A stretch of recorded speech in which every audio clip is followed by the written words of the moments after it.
powered by the Inside the Birds podcast. Now, live from inside the Matt Black Kia Studios, it's Football at 4.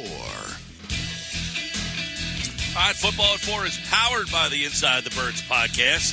It's brought to you by Bet365. Whatever the bet, whatever the moment, you never can miss it at Bet365. Adam Caplan, co-host of the Inside the Birds podcast on their YouTube channel and all podcasting platforms. He joins us right now on the Sports Bash on a Thursday. Him and Andrew flip-flopping this week. Andrew will be on tomorrow, and Adam Caplan is here on this Thursday. Good Thursday afternoon to you, Adam Caplan.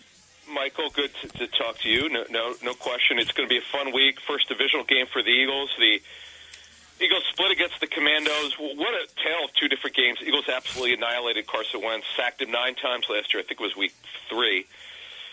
And then, obviously, they had the bizarre game, that primetime game, where Dallas Goedert got hurt. They had the terrible fumble by Quez Watkins. They couldn't get out of their own way. The other thing is they could not stop Washington's running game. They didn't have a lot of explosives, but they had a lot of 3, 4, and 5-yard runs. They could not get off the field on third down, and they wound up losing that game. It was definitely strange 2 games against Washington last season. Yeah, yes, you're right. They got to, and Mosher brought up on, I think, Monday or Wednesday's show that last year they got to Wentz 9 times in week 3, and last week Howell got sacked 9 times in week 3. How about that? It's a miracle. I wonder if that's ever happened. It's just hard to understand how that could happen. And it was when Jeff and I were talking off the air today about how embarrassing it is that Washington has never figured it out on their offensive line, and that's why they'll never really go anywhere with this group. They just don't understand how you build a football team. I don't know why other teams don't copy off the Eagles. It always starts with the offensive defensive lines. That's how you win in the National Football League. I just don't understand why. I'll tell you, Adam, we were talking about this. Yeah, we talked about this earlier. I actually was a guest on with Colin Thompson, and I was talking to him about this. I said, these teams want to win the night. They want to win the draft night. They want to get that pop from their fans, and it's boring to draft linemen.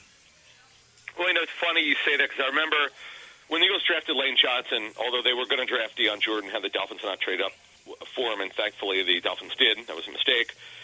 But getting Lane Johnson, it was supposed to be Jason Peters' replacement. Well, you just never know how a thing's going to work out. Peters decided not to retire. He played for several more years, as you know, and Lane loved right tackle so much he didn't want to be moved. So that was seen as, okay, well, we'll see how good he is. Obviously, he's elite. He's going to be a Hall of Famer someday on the trek that he's on, most likely, if he plays 3 or 4 more years. And they just continue to get it right. And I know talking to the Steelers, they're very happy with Isaac Seumalo, who was a good draft pick, 3rd rounder in 2016. And you just look at Jordan Mailata. And here's the other thing.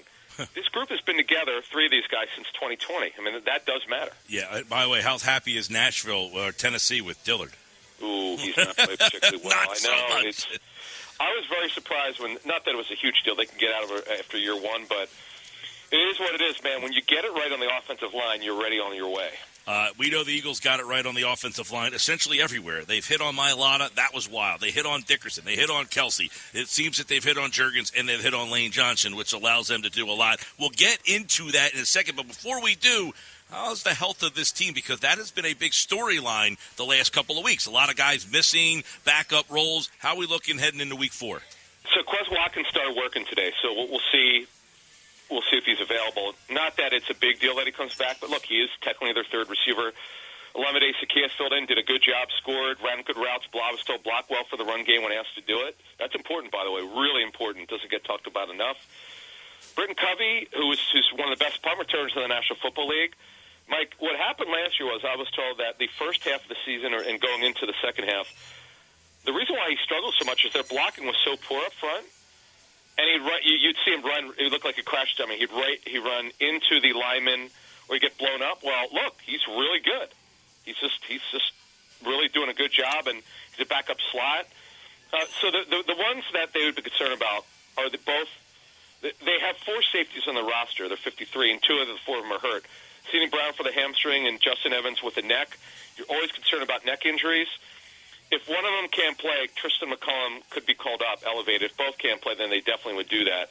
McCollum, Zion's brother, Zion, started at cornerback for the Bucs in this past game due to Carlton Davis not playing with that toe injury. So really, when you look at it, that's what they're most concerned about. And by the way, Boston Scott's getting on his way. It hadn't happened yet, but he's close to getting cleared out of the concussion protocol, which means if it happens, and it looks like it's probably going to happen, Rashad Penny might not even dress on Sunday. Yeah, we didn't see Penny in week one, and that probably would be the situation. Here, we talked about the offensive line and how important that is and how the Eagles have hit. Should the Eagles stick with that run game behind that offensive line that obviously, I say this, I say it's obvious, they're a better run-blocking line than they are a pass-blocking line. That's debatable. That's debatable, but the fact of the matter is what's not debatable is that they have a top 3 offensive line. We all know that. It's just a matter of, now, see, with Washington, Mike, and we're going to talk more about this on Inside the Birds tomorrow at 6 a.m. Eastern when we always break down the game, whoever they're playing on Friday. The key here is the Eagles' offensive line holding up versus the Washington defensive line. Now, Washington's defensive line did not play well last week.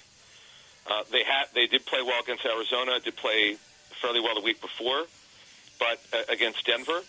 But the fact of the matter is, when you look at it, can this Washington defense push Jalen Hurts? Can they get to him? Because if not, there are plays to be made. That's the thing about the Washington secondary. They're average to above average at corner. You're not really worried about them. You could throw on them; it's not a problem. Russell Wilson was able to do that. He hit some big plays against them. Now, they did a fairly decent job against Josh Allen, but it's because they couldn't stop the run, and obviously Sam Howell turned the ball over like crazy, so that was really different in the game last week. Yeah, and, the last time the Eagles played against them, they couldn't get anything going with the offense on that, what was that, a Monday night game or a Sunday night game?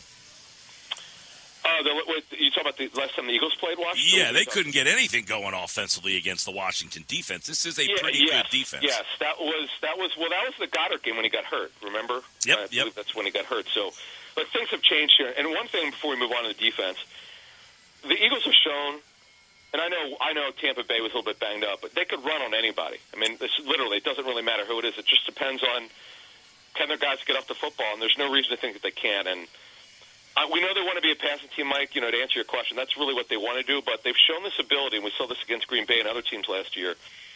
When they get off to a really good start, they'll just stick with it. And by the way, it really seems to work when they do that. Yeah, so the Washington offense, Brian Robinson, Sam Howell, new quarterback, their offensive line issues. So how's the Eagles' defense in this one? They really match up. Washington, they've got all sorts of changes, and it just doesn't match up well, Mike. They should eat in this game. That's why I picked the Eagles to beat the Bucs. I thought they'd dominate the Bucs O-line. They sure did. It was incredible what they were able to accomplish. Made Baker Mayfield jittery and frenetic. I expect Sam Howell was terrible last week with the 4 interceptions. I expect them to get to this line. It's not very good. They're playing guys out of position. Sam Cosme was a left tackle in college at Texas. He's playing guard here, Mike. I just don't see any way that they're going to struggle. I was wrong last year when I picked the Eagles to beat Washington, and that's that primetime game. Well, obviously they had self-inflicted wounds. I don't expect it to happen. Now, I am a little concerned on the short week, playing in the heat as they did. You worry about that. Now, good thing is this game's at home, but they're clearly the better team, and I just don't see any way they lose this game. Yeah, all right. When you have to talk about the Washington defense, obviously Adam Caplan from Inside the Birds podcast joining us for Football at 4. We're talking about that front four mainly, right? Yeah, and look, they've underachieved. There's no question about it. I have no problem with them having 4 first-round picks. In fact, they have 5 first-round picks in their front 7 because Jamin Davis was that first-rounder from Kentucky 2 years ago, has not played at a particularly high level. They never could seem to put it together in 1 week, this defensive line. We've been talking about this now for 4 years. It's just bizarre to me. And, look, Chase Young's been hurt. I get it, but they're just not good enough. Now, in any given week, they can put it together. They're pretty stout against the run usually. They didn't do so great against Denver. But overall, Mike, it's if you can handle their front, there are plays to be made, and that's really what it comes down to. Yeah, and we know that, 2 or 3 years ago it had to be, they won the division behind this defense, right? And we've been waiting for this defense to continuously get better. It just hasn't got there. It's a solid defense, but I would imagine if the Eagles don't turn the ball over, they feel like they can make plays against this defense. Yeah, and look, Hurts has not been as crisp as we expect. He had some good throws in the last game. Washington plays what's called a match, carry, deliver secondary. They do play zone, a lot of zone. They changed that scheme last season. But they're certainly beatable. And as long as Hurts doesn't turn the ball over, there are plays to be made. I don't think there. And the other thing is that if Watkins could play, Mike, I do wonder if they will spread the ball out a little bit more. Because they've been playing more 12 personnel this season than 11, I think, due partially to Watkins' injury. All right, I'll leave you with this. Bradbury played the slot last week for the Eagles. Do you think we see him there again this week? It's all situational, Mike. It just depends on the opponent and what they think they need to do. And the other part of it, it's Mario Goodrich simply was not ready to be that guy, and I think that was clearly a part of it. Well, Desai was asked about Sidney Brown today. Do you see him at all as an option yet? He's not a slot corner. Yeah, he's just not. I mean, Ringo really has not played it before. I know he might play safety someday. I mean, at least that's some teams actually did tell me that because he's a little stiff, but he's not a safety, and they need a slot corner. I'm kind of now. I know they had a short week, Mike. I'm a little surprised that the Eagles have not worked out any safeties this week. Yeah. Just for the future, they need veterans, and that's something because you could put veterans, as you know, Mike, on your practice squad. That's something to keep an eye on, and they need to really sign a veteran slot corner just to put them on the practice squad, let them work. There's some good guys out there that could play that position. Yeah, that's interesting. I guess Brown played, 11 snaps in that position last week before he got hurt. So maybe something down the road. I guess he played there in college. They were talking about with the It's really not one, though. I agree. Yeah, I understand. Sometimes with these stat services, they say a guy played the slot when he really didn't. He just happened to follow for matchups. The guy, his assignment, and the guy happened to go in the slot where he's not just lined up in the slot to begin with. Sometimes that's not really correct because they don't really differentiate what the guy's role is. If the guy lined up in the slot on one play, then they say he played the slot. Sometimes it's not right. But overall, Mike, they really have to look at this. This is the one thing, particularly when they play Miami starting Week 7, then the Niners, then the Chiefs, and the Bills. They're not going to get away with it, Mike. They have to look at this. I get it. They're a really good football team. But they got to look down the road there. You never want to be caught short-handed. Yeah, you just brought up an interesting point. We looked at, they had Dallas, then the bye, and then that gauntlet of games. Now you got to throw Miami into that mix. You got Miami, Dallas.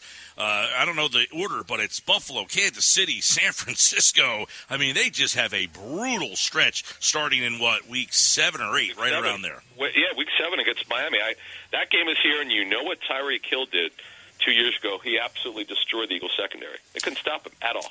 Adam Caplan, the Inside the Birds podcast, drops tomorrow morning on all podcasting platforms. He's host of the Inside the Birds podcast, where you can check out on their YouTube channel and all social media platforms. And he joined us here on the Sports Bash for Football at 4. All right, Adam. Thanks, buddy. Thank you. All right, Adam Caplan's back next week right here on the Sports Bash. Tomorrow, we'll go through all the matchups that Andrew DeCecco is watching in the game.